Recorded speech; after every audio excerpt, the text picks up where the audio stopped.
So many years ago, I used to work for DirecTV. Everybody knows that we used to do a lot of jobs over here in Beverly Hills, Brentwood, Venice, Santa Monica, Palos Verdes. We used to have Long Beach, Hawthorne, Torrance, and I got to meet a lot of famous people. And today we're gonna talk about the most awkward moment I spent with a celebrities. Everybody knows the Sopranos. I met Tony, Mero, Pussy, and little Tony and Carmela. So I walked in right here off on Washington and almost Lincoln, right here in Venice Beach. And I had it was at my early stages, and I used to be all into the Sopranos, so I knew them, and I was part of the culture that we're all like infatuated and into the Sopranos. We thought it was the most magnificent show that existed. I had just watching the Untouchables, and I was into like Al Capone and Bugsy Siegel and a lot of amazing stories, you know. And I did jobs for like Mike Tyson, Britney Spears. I've done for Galaxy, Chivas USA. I've done a lot of famous people. All the Lakers, Showtime. They used to live right there off on what is that street? It's on Slauson, and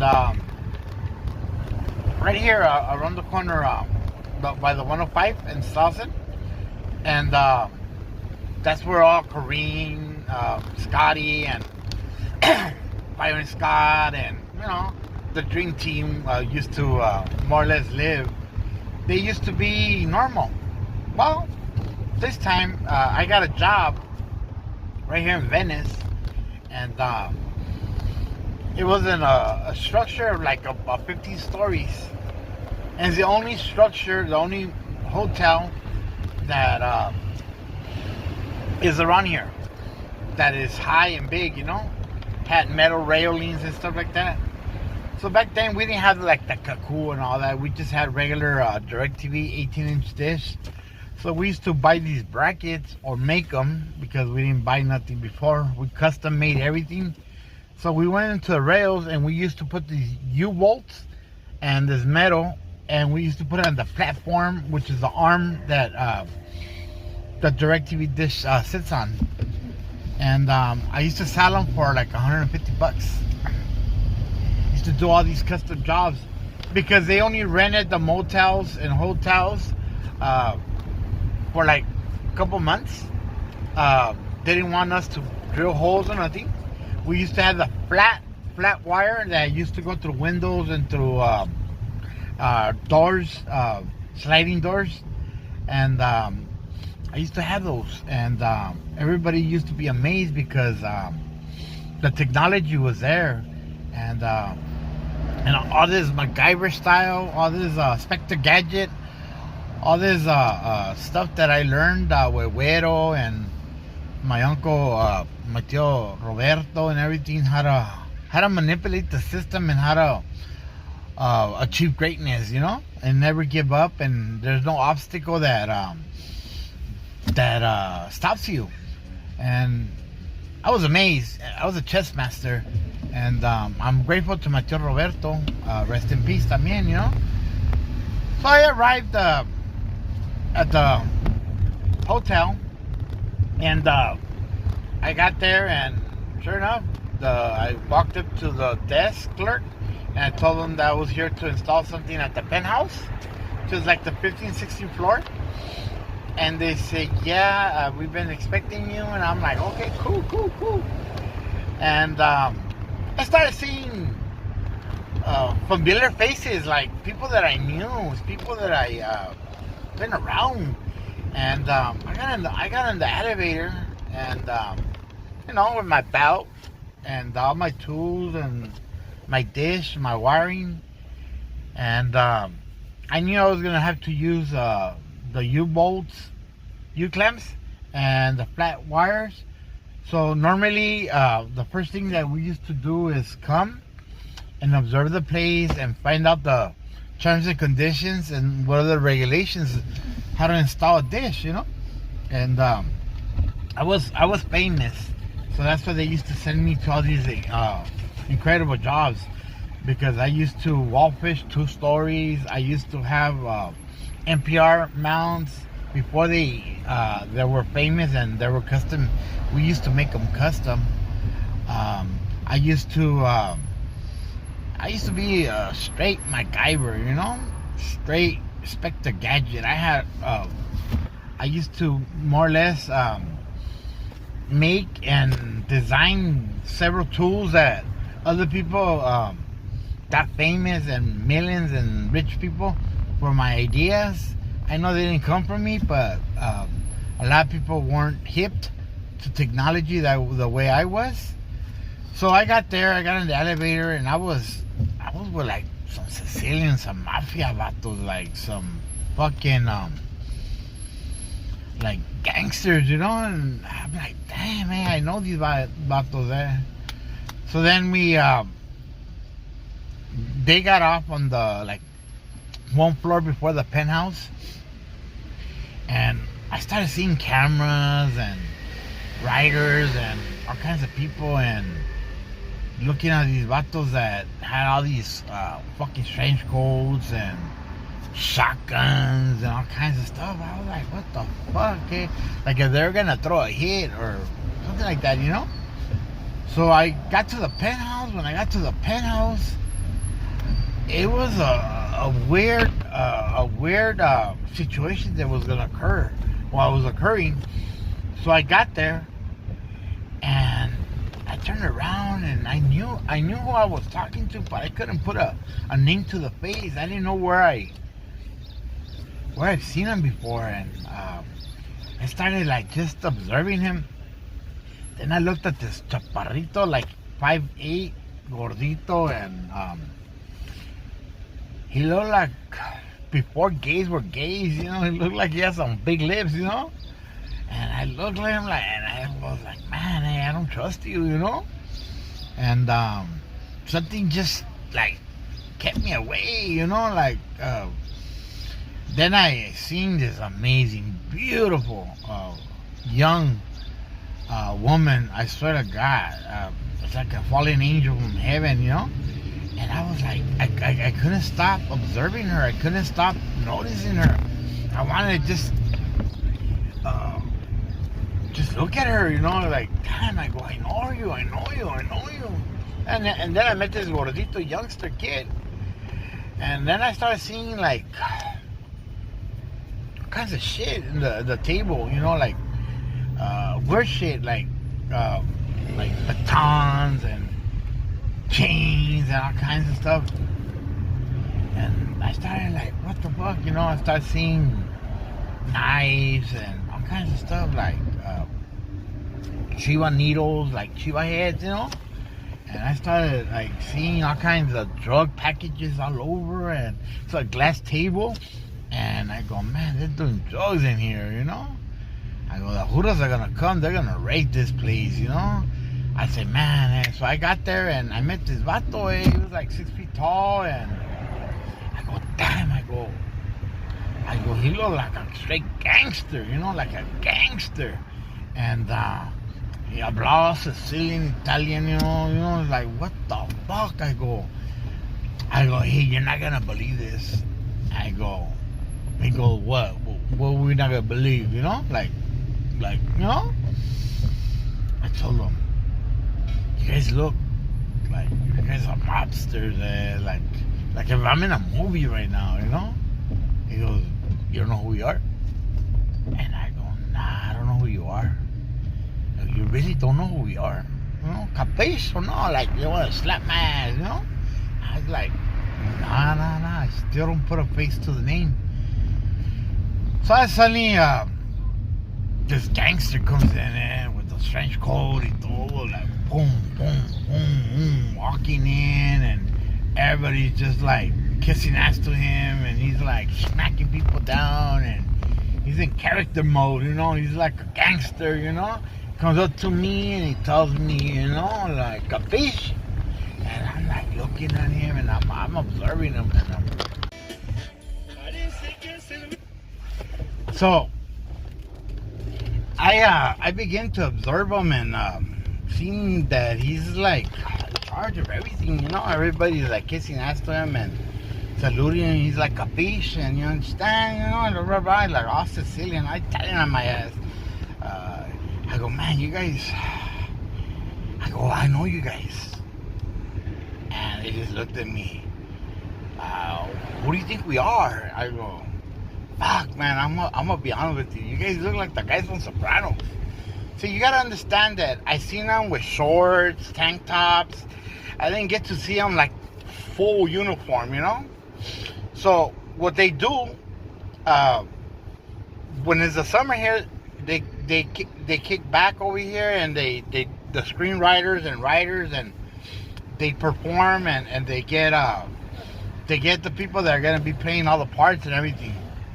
So when I met them, I had just seen season 1. So you gotta understand that, yes, I was into it and everything, but you gotta understand that I'm a hardworking person. You know, sometimes you bench watch, and sometimes, you know what I mean, you watch, and you're meeting all kinds of people, and I don't know why I'm a magnet to like celebrities and to very awkward circumstances that people are never gonna get to experience, you know. So I'm used to meeting movie stars and everything, you know. And like I said, when I seen them, they were on tank tops, but the only one that came in fully uniform dress, because in the floor in the bottom, he was doing several sets and several auditions, and he was full uniform, you know what I mean? And I was like, dang, that's Tony, you know? And he goes, yeah, it's Tony. And I was fucking amazed. I remember I was starstruck. I was fucking drilling the fucking C-clamps on the thing. But I told them that I was gonna charge them $150. I swear to God, they hooked me up like $400. Then they had a lot of lasagna, and they had food and everything. They had, and he goes, Kyle and eat with us, you know. So I got to sit on the table with Tony Soprano and the screenwriters and Meadow and little Tony and Carmela and Pussy and several other several other actors. But like I said, I met them with tank tops, and you know, they had those shits to get the fucking sun and get a little tan and stuff like that. It was awesome. And I remember I did the job. I did it, feeding me the job and everything. And they kicked me down and todo. And surprise to me, the following year, now I knew who they were, what they were. They called me back because they only rent those suites, the whole floor and the penthouse, only in the summer. So they rent it for like 2-3 months while the screenwriters and everybody's in there, and they do all kinds. They do several things in downtown, and they do a lot of them in the studio also. So you got to understand that they do all the screenwriting, and they produce more or less all the little stuff that they do on the studio here, and the rest they do it in live set in the East Coast. Well, I'm actually right here on the spot. I'm gonna show you the building, and get amazed, everybody.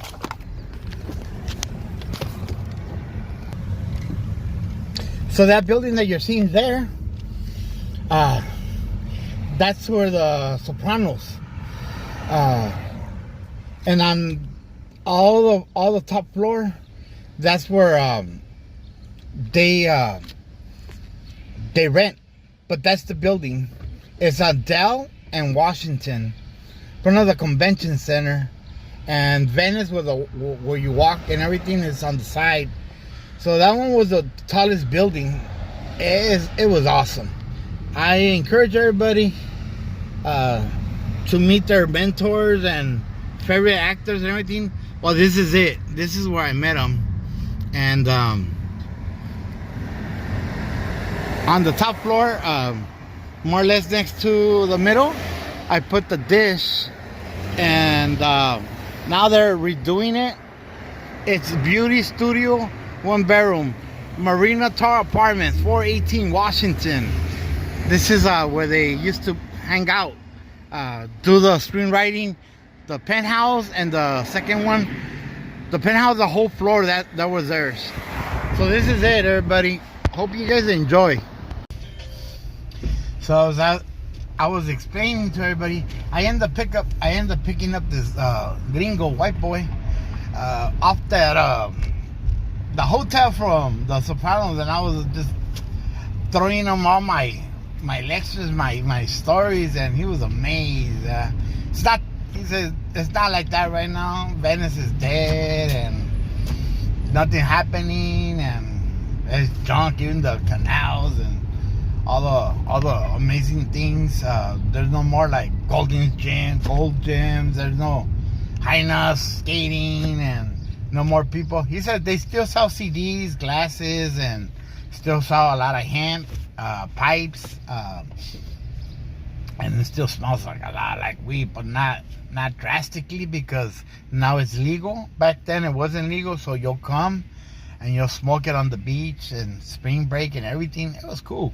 Well, coming back to my story, yeah, so I met Tony, and once I told him, and the following year, he called me back again. He had my number already, and I came back and I located again the dish and all that, and there were movie people. So, and obviously, it was amazing 20 years later that I get to drive and I get to feel this excitement, this awesome thing. And I was telling the gringo that it's fucking awesome. And he tells me, yeah, I see all the pictures and this and that, but we don't believe it, you know? I said, well, believe it. That was a spot. That was a G-Dub spot. He goes, yeah. So I go, I'm amazed, and I'm always been hip, and always been a guy that is creating and involving with new popular. You know, we're always popular, and I tell people that's the way it was when I grew up. I was always popular. I was always at the right place at the right time.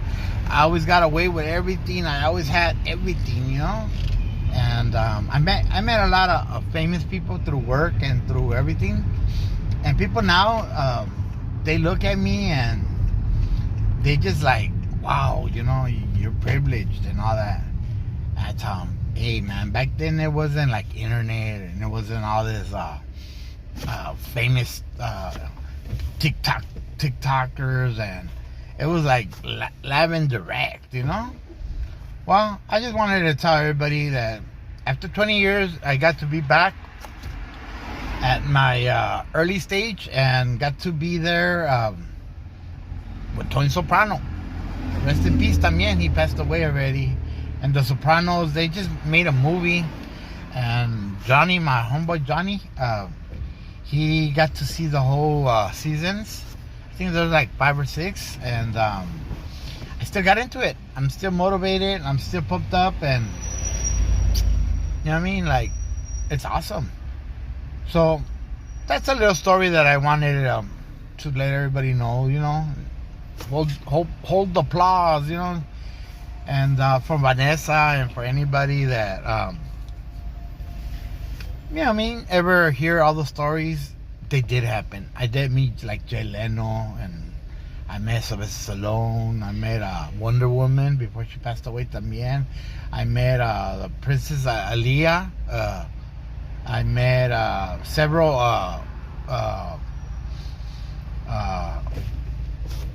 from the Lakers, Clippers, Dodgers, Chivas. Met a lot of actors, boxers, Oscar, Don King, Maromeo Paez, Los Hermanos Ruelas, Oscar de la Hoya, Eminem, Wu-Tang. I've done a lot of jobs for Snoop Dogg, and it's been amazing. It's been amazing all my life. I encourage everybody to follow your dreams and find the jobs that you have memories and you have history on. You know what I mean? And be the best at whatever you do. It doesn't matter what you do as long as you do it proudly and you love it. You know what I mean? Money's always been good, but when you love your job, you're fucking awesome. Like right now, I do Lyft. I get to talk to people. I get to motivate. People think that I'm like a fucking party car or a tour bus, you know. And I give all my, all my fucking stories to them, and I tell them and how it was, and they just like, fuck, man. I go, all the history. You were here. I go, yeah, I was here. I tell them about Beverly Hills, about the Roxbury's. I tell them about, you know what I mean? I tell them about the tallest buildings in downtown, how we worked and seen them rise up. And I get to go into them and run spectrum wire, sometimes 30, 40 feet, floors. I had to run the wires through the elevators because they request, because they're building, and the maintenance guys or the construction guys, they need to have internet to download and upload the big files and stuff like that. I go to a lot of like buildings, like for example, buildings like this, and I come and I get to see them before they're built. So a lot of people might not believe all the stuff that we do. We live in LA, and I was there working when they did Terminator 3. I've been there and around people and known a lot of people that started like the movie Graffiti with you know what I mean? America Me, La Familia, and a lot of famous movies, persons. Paul Rodriguez, he has his house, and George Lopez. It's awesome. It's awesome. East LA, how it was, how it is. I've gone through the underground. I've done everything you could possibly imagine. Soy metiche, soy chismoso, and nothing stops me. And the world's at my feet. I'm like an Elon Musk, man. The cabron, man. And I love to conversate with people and observe all their knowledge and all their wisdom. And I love to never put myself down, and always have a nice intelligent conversation and appropriate to whatever conversation we're having. Right here in the corner, me and my brother, we ran over and 5-0, we ran over a guy coming out of the freeway. We had a P-Dog, and we fucking hit a guy on a bike twice. And an undercover cop car was there, and we just booked it. We got on the freeway, we took it. Also, we used to do a lot of G-rides right here off of Lincoln, Venice, USC, UCLA. We did a lot of stuff. We used to come to Venice Beach, Santa Monica. I worked in Santa Monica. I met a lot of famous people. The studios, I've done DirecTV on the studios. It's just been amazing. My life is amazing. But give it up to Tony Soprano. Forgot his name, but I'm grateful I got to watch his program and I got to meet him in person, and he is my idol in one of the movies, and I respect them, and I hope that you meet your own idols and your own movie stars, and you have stories to tell, because those are my stories, and believe it or not, that's the way it works. All right, everybody.